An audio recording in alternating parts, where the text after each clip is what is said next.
This is the Smith home in a suburban community in the Middle West.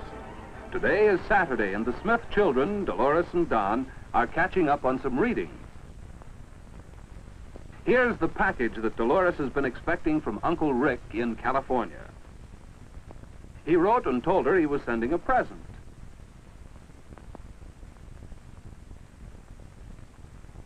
It's a doll, a beautiful Spanish doll. Dolores has never seen this kind of a doll before. Do people in California wear clothes like these? Perhaps her brother Don can explain. It's an interesting story. You see, even today, costumes like this are worn occasionally in those parts of our country where Spanish influence is still strong.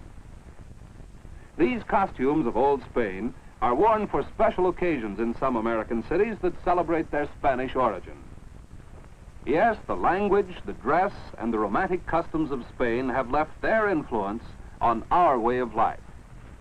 Even the names of the original Spanish settlers remain in our towns and cities. But how and where did this Spanish culture reach our country? It was Columbus who brought the flag of Spain to the New World when he landed in the West Indies. Some years later, the Spanish settled on the peninsula, which they named Florida. There, they founded the town of St. Augustine. Today, St. Augustine, almost 400 years old, reminds us that the Spanish were the very first to bring European civilization to the New World. The castle of San Marcos is the oldest standing fortification in our country. Its thick walls show the importance which the Spanish put upon military power. The early Spanish explorers were not farmers and workers, but soldiers. Wherever they went, they planted their flag as conquerors, or as they called themselves, conquistadores. The West Indies and Florida were among the earliest regions settled by the Spanish. Before 1600, the conquistadores had occupied Mexico and were pushing into the land they named New Mexico.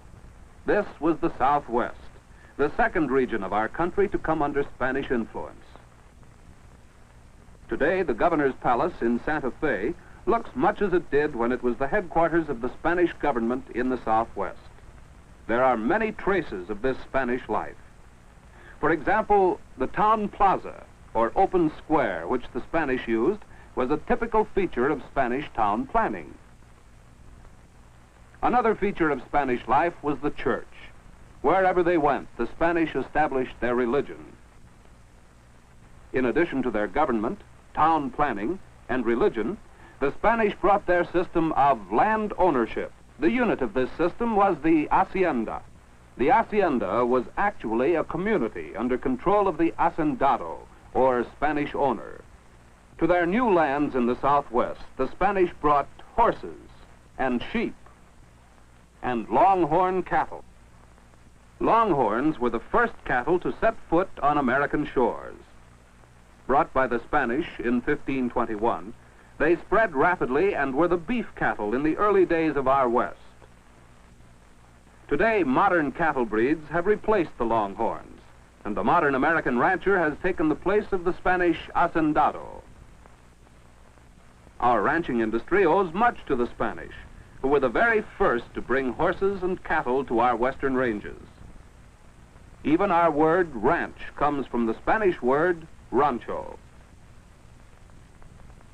In Spain, the cattle herder rode on horseback and was called a vaquero. In our country, the word vaquero became buckaroo, the American cowboy. He still uses the sombrero, or big hat, to shade his eyes, the lariat to rope the cattle, and sometimes chaps to protect his legs from thorns. Did you know that these are Spanish words? Lariat means the rope. Chaps are from the Spanish chaparejos, and sombrero means shade. And there are many more Spanish words that we use. Alfalfa, arroyo, a dry gully, canyon, corral, which means fenced-in yard, pinto, which means painted, and the well-known word guitar. All these are Spanish words. In fact, as Don reminded Dolores, there are several hundred words of Spanish origin that we use in our language every day. And there is more to the story of Spanish influence. For instance, in our ranching industry, the method of identifying livestock is the branding of the animals with the owner's mark or brand. Spanish brands were used in Mexico as early as 1545. From there, they were introduced into our country, and the system is still used on our ranches today. We have seen how the Spanish settled in Florida and in the Southwest. The third area of our country occupied by the Spanish was California. The story of early California is also the story of Father Junipero Serra. He was a Spanish priest, or padre. Under his leadership, 21 missions were founded in California. The missions were units of the Catholic Church and were the centers of Spanish civilization in the New World. Surrounded by gardens and farms which the padres tended, each mission was a self-supporting community. At the missions, many Indians were converted to the Catholic faith. Not only in California, but wherever the Spanish went, missions were built. So successful were the padres in establishing these frontier settlements that they were sometimes called the conquistadores of the cross. From the mission towns have grown many of our well-known cities: San Antonio, El Paso, Santa Fe, Tucson, San Diego, Los Angeles, San Francisco, and Santa Barbara.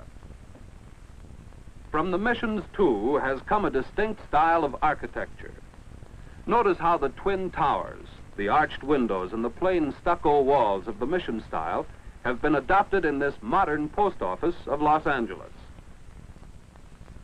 Here is Spanish architecture in the modern courthouse of Santa Barbara.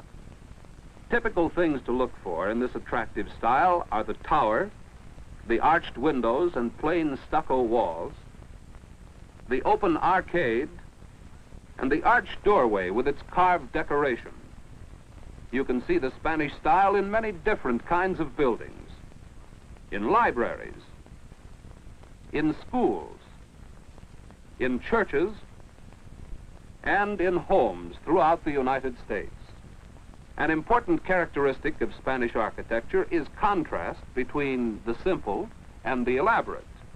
The plain stucco walls are often set off by decoration, such as the colored tiles over this doorway, or delicate wrought iron grills over the windows. Sometimes this wrought iron work is used to decorate a charming balcony or a staircase. Color is also used for contrast in the Spanish style. The stucco walls are a pale background for the bright colors of the decorative tiles. Red roofing tiles are another colorful feature of Spanish architecture.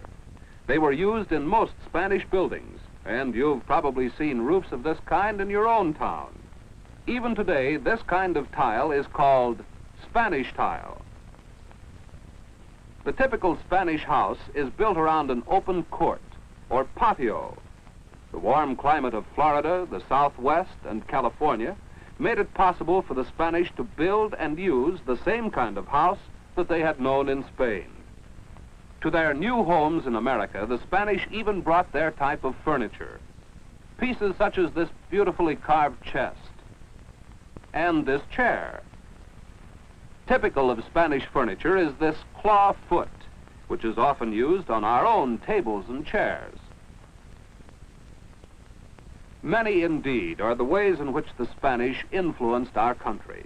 Their dress, their language, their customs, their architecture, and their religion are all part of a way of life that has been called the most romantic and beautiful culture ever developed in the United States.